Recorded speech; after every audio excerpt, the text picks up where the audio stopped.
За сайн байцгаана уу? Та бүхэнд энэ өдрийн мэндийг хүргье. Тэгээд өдөр бүрл одоо онц ноцтой аюултай гэмтрийн талаарх мэдээлэл гарах боллоо.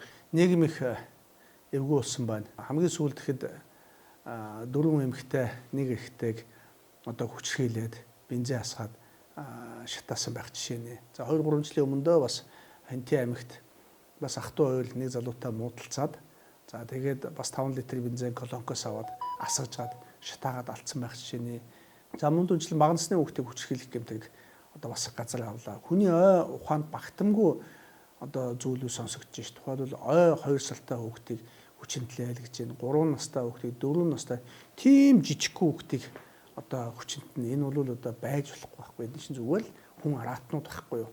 За цаашлах юм бол одоо юу гэдэг эмэгтэй хүний бэлгийн эрхчлөөнд халдантай хүчинт гэмтрийг бол бас их гарч байна.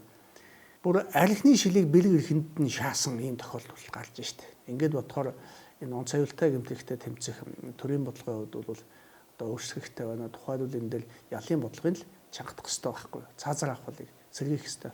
Цаазаар авахлыг эсвүүцдэг улсууд байдаг. Тэд нар юу гэдэг хэрэг хүний эрх ярьдаг, хүн хэлмэгдүүл явах гэдэг. Тэгвэл тэнд нэг ой 2 настай хүүхдээ ирэх гэж байхгүй юу? 3 настай, 4 настай хүүхдийн хүчндүүлж байгаа хүүхдээ ирэх гэж байхгүй юу? Бензин асгаад шатаалгуулад, зовж тарчлаад алуулж байгаа хүний ирэх гэж байхгүй юу?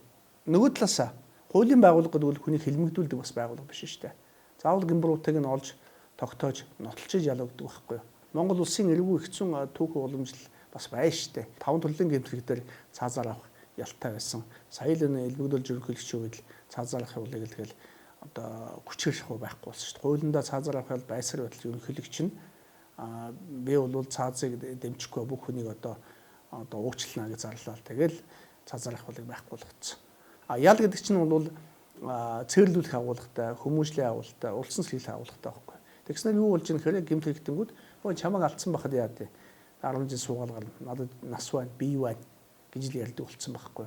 Хэрвээ цаазын ялыг сэргээчих юм бол энэ гэмтрэгтнүүд бас энэ гэмтрэг үйлдэхгүй байхгүй. Ямар учраас цаазаар авахыг сэргээх хэрэгтэй. Ингэж энэ төрлийн гэмтрийн гаралт буурна.